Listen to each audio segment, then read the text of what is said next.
Fala pessoal, tudo bem? Sejam bem-vindos a mais um podcast Tijolo por Tijolo, onde comentaremos um pouco sobre o que aconteceu ao longo do mês de outubro, que já adiantamos, foi um mês de sentimentos mistos, ruim para o mercado, mas bom por alguns motivos que nós vamos comentar daqui a pouco. E para compartilhar um pouco das nossas impressões, eu estou aqui com o Wellington, que divide a cobertura comigo de fundos imobiliários. Tudo bem, Well? Tudo bem, Renato? Fala, pessoal. De fato, um mês que, ao olhar para os números, foi bastante negativo, né, Renato? Mas, pelo menos para a indústria, acho que a percepção está melhorando, olhando aqui para o futuro.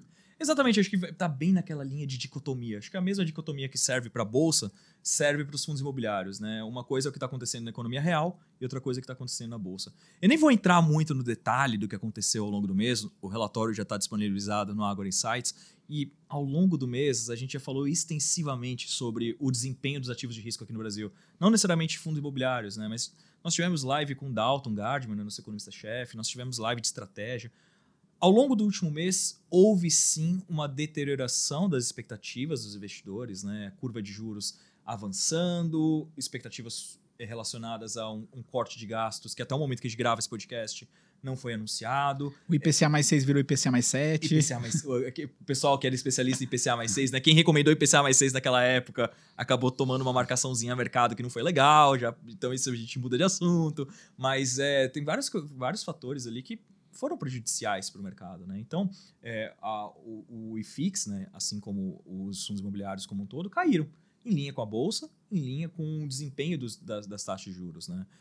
Quedas em torno de 3%, 4%, dependendo da duration do fundo, né? Quando a gente olha para aqueles contratos mais curtos, né? Geralmente logístico, shoppings acabam segurando um pouco mais, mas quando você olha para aqueles contratos mais longos, né? Principalmente lajes corporativas, essas coisas, sofreu bastante ao longo do último mês, né? Então, não teria como nós nos safarmos, né? A carteira acabou sendo negativa. Acompanhou, né, todo esse comportamento da indústria. E acho que, assim, infelizmente, a conversa que a gente tem tido com os investidores tentando colocar panos quentes nessa situação, mas no curtíssimo prazo, enquanto esse cenário de juros futuro ele for incerto, a tendência é que a gente ainda veja alguma pressão nesse sentido, né? Porque é um momento no qual o investidor, de fato, está com dúvida em que decisão tomar em termos de alocação. Essa analogia aqui com o IPCA mais 7 é uma conta que o investidor está fazendo diariamente aqui. Exato. Se eu devo ficar em renda fixa, né, nos fundos imobiliários e para renda fixa, de fato isso tem jogado contra. E no curtíssimo prazo, acho que isso é a tônica, né?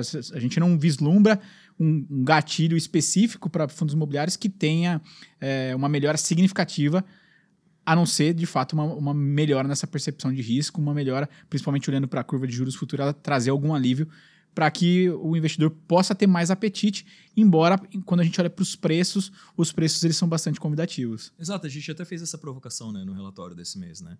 Aparentemente, esse argumento ele é válido, mas não tem sido a tônica entre os investidores, né? Quando você falou do IPCA, né, IPCA mais 7, se você for considerar o yield médio do IFIX, e assumindo, né, isso aqui é parte de uma premissa que, na minha opinião, é uma premissa bastante válida, que os aluguéis serão corrigidos com base na inflação, porque é isso que acontece no mercado imobiliário real, o IFIX hoje está negociando a IPCA mais 11, IPCA mais 12, né, que é um prêmio de 4,5%, 4,5 pontos percentuais em relação ao yield da B35, né, do Tesouro IPCA 2035.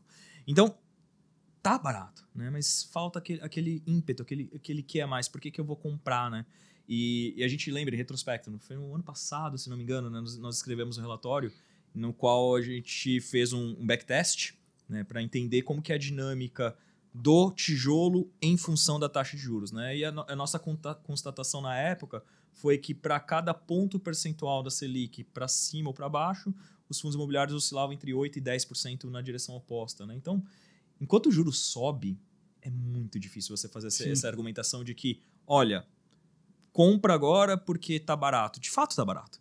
Mas eu acho que a gente continua vendo uma pressão vendedora, sim. Muita gente resgatando, vendendo, então acaba prejudicando. Continuo entendendo que uma carteira diversificada, uma carteira que tem um horizonte de mais longo prazo, uma carteira que tenha um interesse em renda, os preços são muito convidativos. Tem muita coisa que não faz sentido, né? A gente tem visto ali coisa negociando abaixo de custo de reposição de novo. Sim, né? e tem um detalhe, né? O investidor está olhando muito para custo de oportunidade, com essa Selic, né, caminhando aí, se olhar para a curva futura, acima de 13. Só que não pode esquecer que, de fato, essa é uma indústria de total return, né? Exato. Se você está olhando a cota oscilando de maneira mais negativa nesse curto prazo, você não pode negligenciar a renda. E, de fato, o que você falou, IPCA mais 12 aproximadamente, o que a gente está vendo em termos, né, de prêmio ali para o IFIX, um yield de 2 dígitos, mesmo nesse cenário, lembrando que os fundos imobiliários seguem isentos, né, os dividendos para a pessoa física. Então, você tem, talvez se você for fazer esse net, né, equalizar o que está a oscilação das cotas com os dividendos, está meio que no 0 a 0 no momento, mas você, principalmente para quem está se posicionando ou olhando o momento como oportuno, está numa boa janela para montagem de uma posição, tendo essa renda como o principal fator neste momento, mas com potencial ao longo do tempo, né, de apreciação das cotas quando esse cenário ele ficar um pouco mais claro. Exato. E se você que está vendo não acredita na gente, né? Poxa, eu quero outra mensagem. Eu acho que esse é o lado positivo do mês, né? Uhum.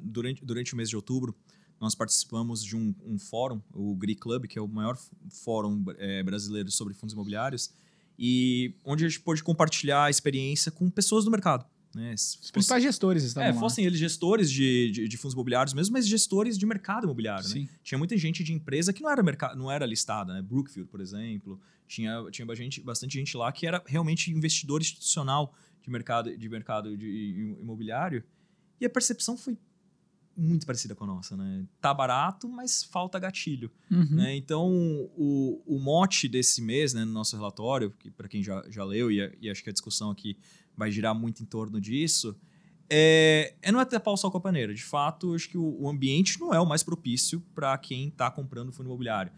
Talvez em novembro, talvez em dezembro ainda veja as cotas caírem. Mas, para quem está observando aqui isso como uma janela de oportunidade, os fundamentos permanecem inalterados. Né? E a mensagem que nós tivemos no fórum lá, e tinha gente de lajes corporativas, tinha chopeiro lá, tinha pessoal de mercado de capitais mesmo, né? De ativos financeiros. Tinha até o agro, né? Não é muito foco aqui, a gente não vai comentar muito sobre o agro, mas foi meio que uníssono, né? De que o ambiente ele não é o mais favorável possível, mas os microfundamentos, né? Os macrofundamentos envolvem taxa de juros, envolve política cambial, envolvem gastos dos governos, que a indústria como um todo não tem zero de interferência nisso, mas os fundamentos, aquilo que ela consegue, né, construir no lugar certo, alugar pelo preço certo, comprar e vender pelo preço certo, aparentemente isso continua bastante saudável. Né? Acho que se fosse resumir o que foi, né, o GRI Club de fundos imobiliários, eu diria que a mensagem central foi a escassez, de fato, no curto prazo de um gatilho, mas num cenário de fundamentos muito sólidos. Acho que isso resumiria, independente de qual setor você debruçar, né? Seja laje, seja shopping, enfim, foi unânime essa percepção de fundamentos sólidos por motivos distintos a cada setor, mas fundamentos sólidos com, de fato, esse desafio no cenário macroeconômico. Chama atenção, Renato, e aí queria caminhar aqui para a gente começar a comentar um pouco setor a setor, mas a percepção que eu tirei de lá, né, a minha impressão foi que o institucional ele está comprando, o institucional ele está aumentando posição, principalmente em tijolo, nessa janela. Então, traz essa percepção de que é uma janela de oportunidade para quem está olhando, de fato, para médio e longo prazo. Você ficou com essa mesma percepção? Sim, acho que teve uma mensagem ali que a gente começou até a interagir mais com esse público, porque eu já tinha a percepção de que eles eram players relevantes, mas que eles estavam olhando com tanto mais carinho assim, para fundo imobiliário, que são os fundos de pensão. Uhum. Né? Existe uma normativa da CVM que esses fundos não podem mais deter o tijolo físico, né? Eles têm até 2030, inclusive, para liquidar isso aí. Exato. Então, eles têm toda uma adaptação. Então, vender shoppings, né? Fundo de pensão costuma muito comprar shopping, né? Porque é um negócio de longuíssimo prazo. Então, vai ter que vender esses imóveis, tem que se adequar. E, em contrapartida, eles precisam do retorno imobiliário, porque o retorno imobiliário ele é um retorno de renda, né? Para cumprir a meta atuarial, faz muito sentido, né? Lembrando que, assim como eu tinha comentado lá no começo, né? É uma indústria que tudo mais constante repassa a inflação. Uhum. E uma das maiores preocupações de um gestor previdenciário é repassar a inflação para a sua base de cotistas para fazer frente às aposentadorias que ocorrerão lá na frente. Então, esse pessoal está olhando. Né? Petros, Funcef, né? Previ, a Vivest, né? Vivest também olhando. Muita gente olhando para essa indústria. Mas, é claro, né? Com muita parcimônia. Por quê? Acho que, primeiro, o momento. Né? O momento talvez não seja o ideal. Mas talvez a profundidade do bolso. Eu acho que esse aqui ainda continua sendo o maior detrator da indústria de fundo imobiliário como um todo. São fundos muito grandes, né? A gente está falando de fundos com patrimônio bilionário, né? Muitas vezes 1 bilhão, 2 bilhões, 3 bilhões, mas com giro financeiro baixo, né? Negociando 5 milhões, 6 milhões por dia. Né? Isso quando eu estou falando de um fundo muito representativo. Né? Então a liquidez é pequena. Então imagina que um fundo como esse, quando ele vai fazer um cheque, não vai fazer um cheque de poucos milhões, né? Ele vai fazer um cheque ali de 100, 200, 300. Então é muito dinheiro que não necessariamente ele consegue entrar rapidamente na bolsa e talvez não nesse momento, né? Porque você tem visto o primeiro investidor vendendo a qualquer preço, o investidor pessoa física muitas vezes vendendo a qualquer preço, mas em quantidade pequena. Então é o cotista que está vendendo lá 10 mil reais, 20 mil reais, que 10 mil reais está marcando um fundo de 1,5 bilhão. É esse nível de dicotomia que a gente está enxergando. Né? E é curioso, Renato, que isso foi algo que eu ouvi de um gestor durante o evento, e é uma realidade, não, uma curiosidade do cenário, que para que a indústria ela cresça, ela avance, é necessário que esses caras cada vez mais entrem nesse mercado. Sim.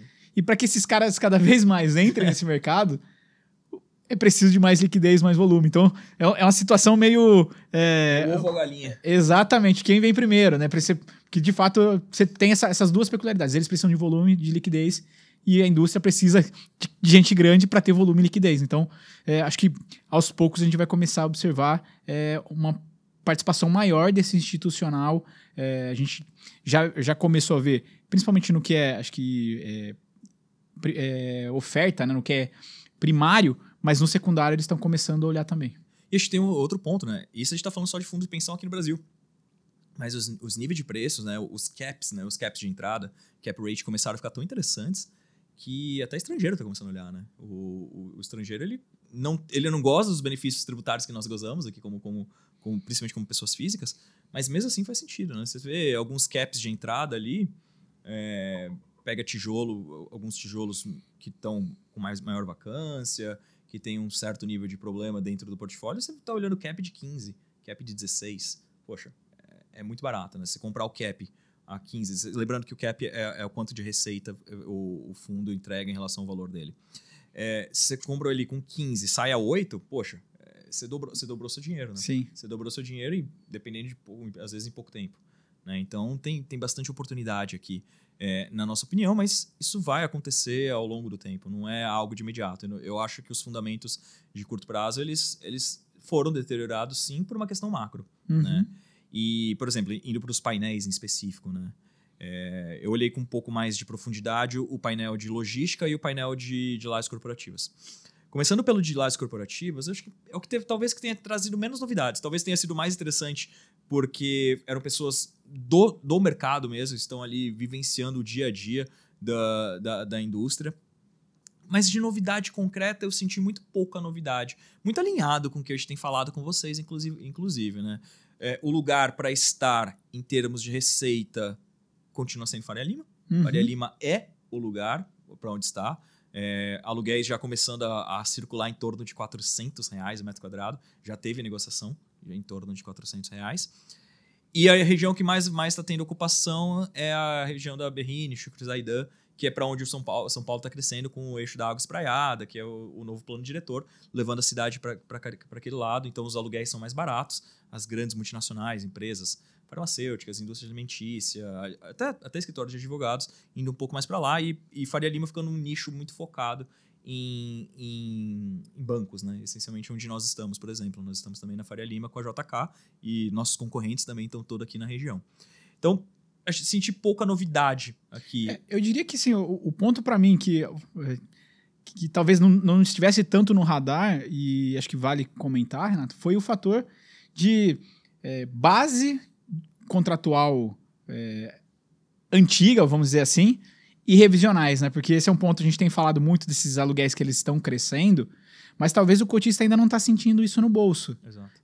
Mas é porque a grande parte dos contratos vigentes, eles aconteceram em 20, 21, 22, Exato. quando tinha os pesos da pandemia. As revisionais, em breve, vão ser em cima de 300, 350 reais, 400 reais. Exato. Então, acho que esse é um ponto que vale ficar na mente, que as condições, provavelmente para os próximos 2, 3 anos, em termos de aluguel, é uma melhora significativa em dividendo. Sim, a gente vai ver o leasing spread, né? A diferença, o quanto você consegue repassar acima da inflação nos aluguéis. A gente deve começar a ver isso com uma certa clareza daqui para frente. E o outro ponto que eles comentaram, por exemplo, é que a despeito dessa atividade mais fraca nos fundos imobiliários, a economia real reserva aqui algumas oportunidades, né? Citaram, por exemplo, o Birman 32. Para quem está ouvindo a gente, Birman 32 pode parecer um nome aqui que ninguém sabe o que é, né? Mas é o prédio da baleia. Fiquem tranquilos para localizar, quando procurar lá no Google, se quiser tiver interesse, é o prédio da baleia, é o Birman 32. E pode ser alvo de aquisição. É um prédio que saindo aqui, um prédio novo aqui na Faria Lima, e que pode ser alvo de negociação. Os aluguéis lá, ele tem um certo nível de vacância, e os aluguéis lá estão rodando em torno de 250. Né? Então, você tem uma certa, entre aspas, vacância financeira, você consegue trazer esse 250 para um nível normalizado e linearizado mais perto de 350, 400, e preencher a vacância, poxa, o seu cap de entrada vai ser muito melhor do que o seu cap de saída. Uhum. Né? Então, pode ser alguma coisa que vai acontecer. O problema é como levantar dinheiro. Acho que é esse o grande problema. Né? Então, esse talvez seja o lado mais pragmático do fundo imobiliário. Né? O melhor momento para comprar é exatamente o pior momento para o cotista. Né? Então, o gestor, nesse momento, é o melhor momento para ele comprar. Ele está vendo muita oportunidade. Só que, por outro lado, como ele capta esse dinheiro? Né? Como que ele vai captar esse dinheiro? O cotista não está querendo colocar dinheiro. Né? Ele vê, poxa, está negociando abaixo patrimonial, só vejo notícia que a Selic vai subir, por que eu vou fazer aportes em novas cotas, participar de um follow-on em função de tudo isso? Enquanto isso, ele está olhando no mercado real, poxa, esse prédio está barato, aquilo lá está barato. Então, eu entendo que nós entremos aqui num período de reciclagem de portfólio, né, de venda de ativos, para compra dos imóveis, compras alavancadas, muito possivelmente. Né? Então, assumir dívidas. Né? Então, lembrando que o fundo imobiliário não pode tomar dívida na essência, mas ele tem ali uma flexibilidade de comprar um ativo alavancado já, então carregar uma dívida para dentro do seu patrimônio. E, por fim, isso foi um negócio bem curioso, que foi mais de um painel que falaram para a gente. Compra com cotas. Então, eu emito cotas, mas em vez de um follow-on para todos os acionistas, eu emito aquelas cotas somente para o vendedor do imóvel. Então, ele vira meu sócio. E ele aposta na valorização imobiliária. Então, se ele acha que ele está vendendo barato, ele está levando minha cota. E aí, ao longo do tempo, aquela cota vai valorizar e ele também vai ganhar. Então, é um ganha-ganha. É dilutivo, obviamente, para o minoritário, né, para o cotista, porque você vai ter um imóvel adicional ali, mas não necessariamente ele vai conseguir adicionar os aluguéis suficientes para não diluir o dividendo por cota, mas é uma forma de você continuar crescendo e reciclando o seu portfólio a despeito disso. Então, isso é um movimento que eu entendi. Então, acho que as poucas novidades que eu vi entre as lajes corporativas foi justamente isso que você comentou. Estamos próximos das revisionais, né, dos contratos pandêmicos, né, entre aspas, né, terminando ou chegando próximo da sua revisional, e a compra e reciclagem de portfólios com alternativas interessantes daqui para frente. Por outro lado, Renato, teve um outro painel, mais ou menos no mesmo horário, que falava sobre o residencial para renda, que é uma indústria relativamente nova em fundos imobiliários. Até para o Brasil, tá? Se a gente olhar, a indústria tem pouquíssimos players começando a desbravar esse cenário aqui de imóveis residenciais para renda, aqui pensando, né, num corporativo e para renda, vamos dizer assim, porque o brasileiro ele tem já essa cultura de ter imóvel de aluguel para renda, né, residencial, mas compra uma casa e coloca para alugar, você tem um risco ali, né, de vacância muito maior, porque você fica concentrado aqui. O que a indústria está propondo eu, como um corporativo, desenvolvo um empreendimento ou compro um empreendimento, reformo ele, faço o retrofit dele para preparar para alocação residencial. Então, isso está começando aqui no Brasil. Eles fizeram algumas comparações com alguns mercados. Estados Unidos, muito claro, né? O multifamily é uma indústria gigantesca nos Estados Unidos, mas me chamou a atenção a comparação com Santiago, no Chile. Eles deram um exemplo que Santiago praticamente tem 5 anos a mais a indústria do que o Brasil. O Brasil, a gente está falando em torno de 5 anos essa indústria. Santiago, em torno de 10 anos. Mas quando a gente compara o número de imóveis no país, ali, no caso em Santiago e com São Paulo, a gente está falando de Santiago, mais de 100 imóveis com essa característica. Em São Paulo, isso está abaixo de 30. E aí, se a gente olhar para o Brasil, a gente está falando em torno de 30 imóveis nesse formato, pouco mais, pouco menos, nesse formato. Só que no mercado que é extremamente promissor, porque eles conseguem levar, dadas as condições, acho que um dos pontos que eles levantaram é a importância de se ter o controle em mãos. Então, como eles desenvolvem esse empreendimento, a totalidade de um único dono, quando ele vai para uma decisão importante, você não fica competindo numa assembleia, né, de condomínio, enfim. Essa decisão está na mão do gestor. Então, isso traz dinamismo para as tomadas de decisão. E a qualidade percebida dos ativos, eles falaram que você percebe que é possível implementar 20%, 30% de aluguel, além do que a região está propondo. Então, assim, tem tido demanda. A Brookfield com a Lugo, né, que é o braço de multifamily no Brasil da MRV, eles estão com uma parceria. Eles comentaram de um exemplo em Belo Horizonte, que assim que foi lançado, tinha a fila de mais de 200 pessoas querendo fazer locação. Então, assim, a demanda tá existindo. É algo a considerar, principalmente, acho que para as grandes capitais. E a necessidade das pessoas estarem próximos do trabalho, de querer morar melhor, dependendo, né, da estrutura do prédio, o quanto de serviços ela oferece. Acho que é um mercado que é promissor e é nessa linha que a indústria tá apontando. A discussão veio muito em cima de que é uma indústria promissora, mas que precisa de capital, e esse capital ainda não está chegando de maneira intensiva, porque há toda essa dúvida sobre uma indústria nova. Então, acho que o papel aqui dos gestores, e o nosso, apesar de não cobrir essa classe de ativo ainda, né, de residencial para renda, é fazer esse papel educacional de mostrar esse produto novo que está crescendo e que acho que ao longo do tempo vai ganhar espaço, principalmente quando a gente faz essa comparação com outras praças. O déficit habitacional, acho que é uma questão muito latente aqui no Brasil, né? Essa nova geração, a geração que está chegando agora ao mercado e tal, é uma geração cuja renda não é tão grande, mas quer gozar dos benefícios de estar perto do trabalho, ter uma qualidade de vida. Então, assim, tem bastante demanda, né? Eu tenho um pouco de ceticismo com o longo prazo, né? Porque haja pessoas novas chegando no mercado, sim, solteiras, para ocupar apartamentos de 1 quarto ou 2 quartos, né? Isso me preocupa um pouco no longo prazo, né? Eu penso assim, né? A pirâmide brasileira tá invertendo, a gente está virando um país velho. Ao mesmo tempo, né, nossos pais era normal ter 4, 5 filhos. Nós temos 2, né, nossos avós tiveram os 4, 5, nossos pais tiveram 2, 3. A gente não tem um ou um cachorro, e o cachorro é castrado, né? Assim, tá acabando. Assim, claramente uma descendente, né? O número de pessoas no Brasil, tudo mais constante, vai diminuir ao longo dos próximos anos, né? Então, você focar muito nisso para longo prazo, eu tenho um pouco de dúvida. Mas para os próximos 10, 15 anos, eu não vejo problema algum. Vai continuar tendo muita demanda de faculdade, né? Alunos querendo estar perto da faculdade, jovens querendo trabalhar no mercado financeiro, mercado, enfim, que o valha nas regiões mais nobres das cidades. Então, eu vejo com bons olhos para o curto prazo. Não teria essa indústria pro resto da vida, não. Mas pensando, né, exatamente nos próximos anos, 30 prédios no Brasil ou algo próximo já é muito pouco. Né? Para um país continental, é muito pouco. É muito pouco. Mas isso reflete muito o nosso mercado. Né? O nosso mercado, acho que, no bom sentido, é um mercado de mato alto. Né? Para todo lado que você olha, tem muita oportunidade. A gente é muito pouco maduro em diversas frentes. Né? Eu uso exemplos assim bem pouco desenvolvidos, né? Toscos, literalmente.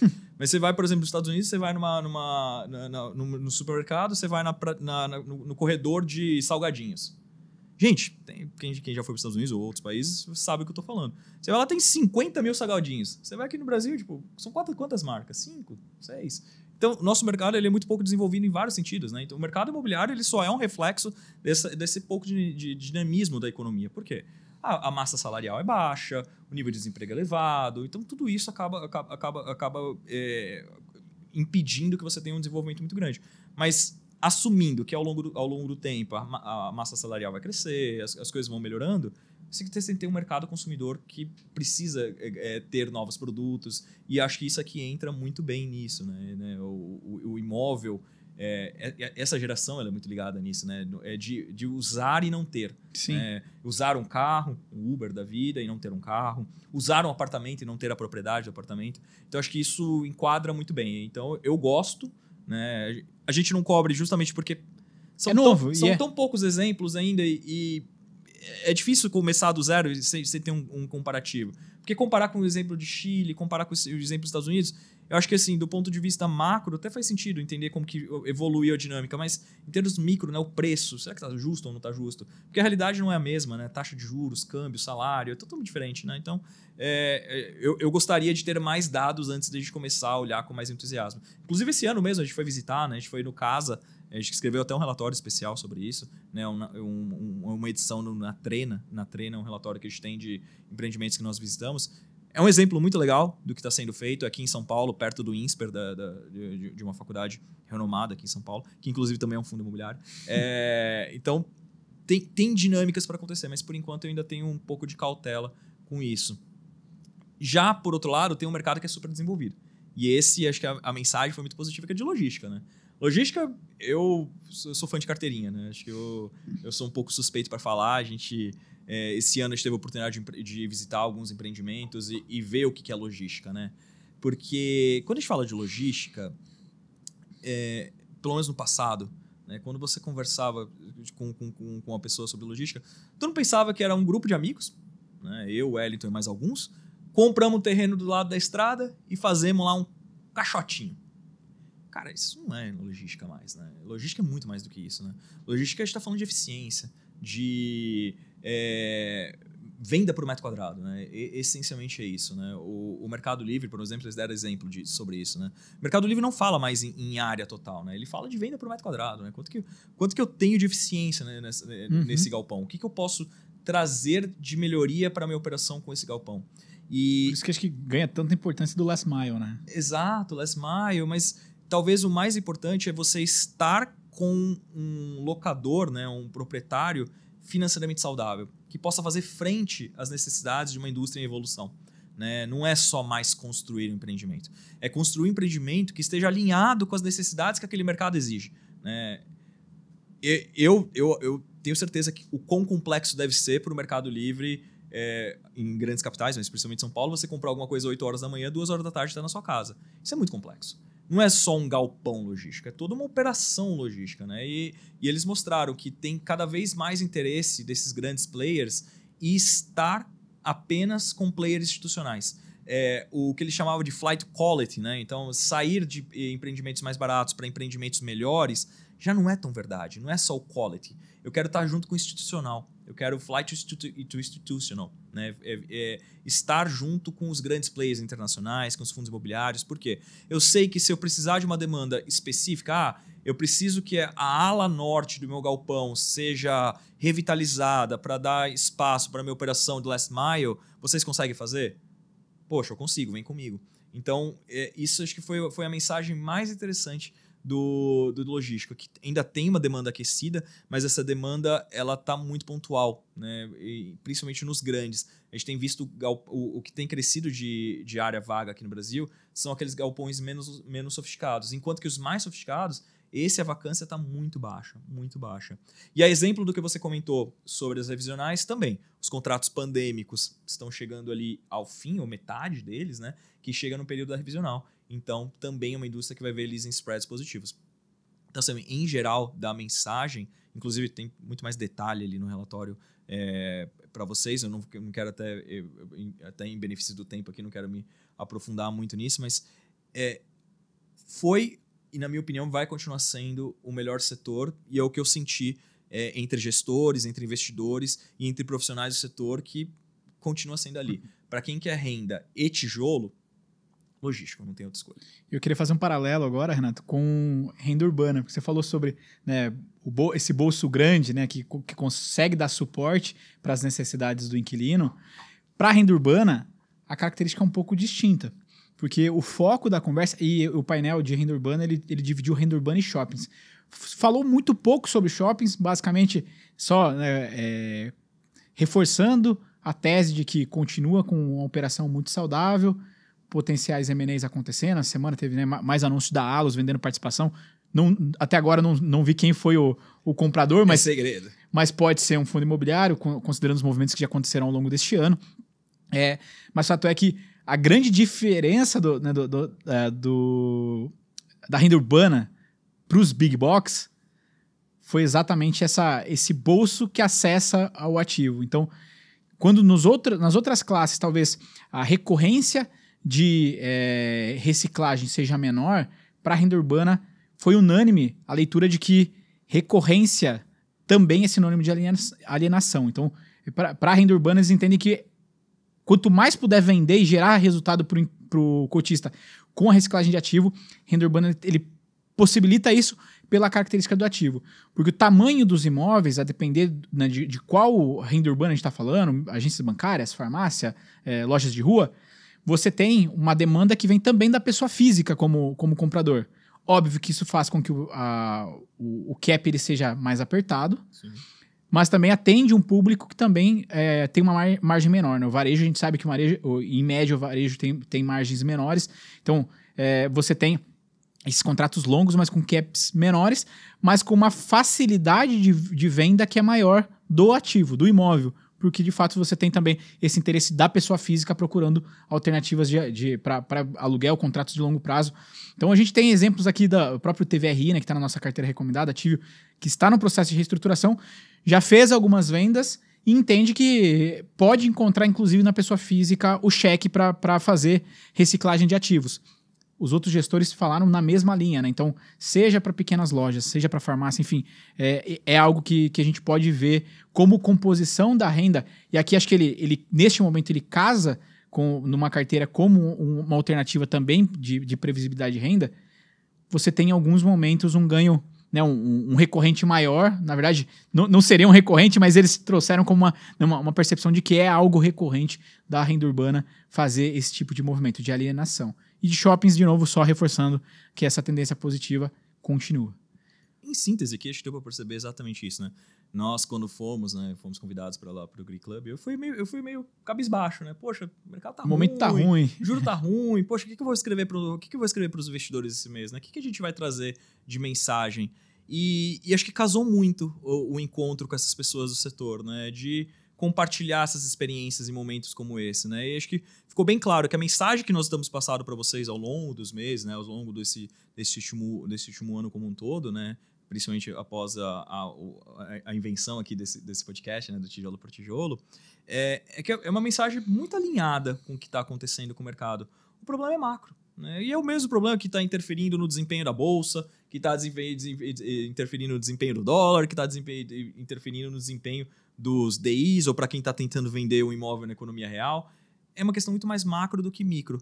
Mas é justamente nesses momentos que surgem as oportunidades. Então a gente segue entendendo que fundo imobiliário faz sim muito sentido dentro de uma carteira equilibrada e diversificada. Não adianta ter 100% da sua carteira em fundo imobiliário e estar reclamando do momento. É claro que você vai estar sofrendo. Uhum. Mas dentro de uma carteira, né, hora mais pendendo para renda, hora mais pendendo para ganho de capital, hora mais conservadora, hora mais arrojada, faz muito sentido sim ainda ter fundo imobiliário, na nossa opinião. Eu espero que nesse mês de dezembro, né, que chegará em breve, nós possamos trazer mensagens mais positivas. Ainda estou um pouco cauteloso com relação a isso, né? Esse começo de mês de novembro já tem sido negativo, né, em termos de taxa de juros, mas a mensagem principal aqui é paciência. Essa aqui é uma indústria de paciência, né? Até para desenvolver um empreendimento, a gente está falando de 5, 6 anos, não vai ser em 2 meses, 3 meses que você vai ter o retorno que se espera, mas eu continuo aportando, acho que faz sentido ainda para o investidor. Obviamente, com muita seletividade, a gente vai continuar mantendo, pelo menos daqui para frente, pelos próximos meses, uma prevalência de renda fixa ainda dentro da composição, mas os tijolos eu saí com uma visão mais otimista. né? Eu vi gente muito importante no setor, com muito dinheiro mesmo, né? A Brookfield, por exemplo, o patrimônio deles é de alguns bilhões de reais, né? Quase 100 bilhões de reais, manifestando interesse no nosso mercado. Sim, e eu queria só deixar esse recado final aqui para o investidor, Renato, de que assim, a gente muito se compara, né, o mercado de fato imobiliário na economia real com o fundo imobiliário. E essa percepção, quando você compra um imóvel, você não olha o preço. Comprei hoje. Exatamente. A diferença aqui é que você tem a cotação do fundo imobiliário na tela, você consegue ficar precificando a cada momento. Mas ter um pouco de cuidado com esse movimento, porque o ativo ele continua ali, os fundamentos eles continuam ali. De novo, os fundamentos eles são sólidos, mas ter essa percepção que é uma estratégia de médio e longo prazo. Óbvio que é fundamental que faça os ajustes ao longo do tempo, e para isso a gente está aqui, né, mês a mês, trazendo as atualizações e ponderando aonde a gente entende que cabe fazer algum reequilíbrio da estratégia, mas sempre lembrar que é uma indústria para olhar a médio e longo prazo. Com certeza. E se você gostou desse bate-papo aqui, compartilha com seus amigos, deixa seu comentário abaixo, deixa feedback positivo ou negativo, a gente acolhe todos eles com muito entusiasmo e a gente espera vocês na próxima edição. Esperamos que com melhores notícias relacionadas ao mercado, mas até lá eu tenho certeza que muita atualização do nosso lado teremos, então traremos novidades para vocês. Então, agradecendo a todos e até a próxima, pessoal. Tchau, tchau. Valeu, pessoal. Até a próxima.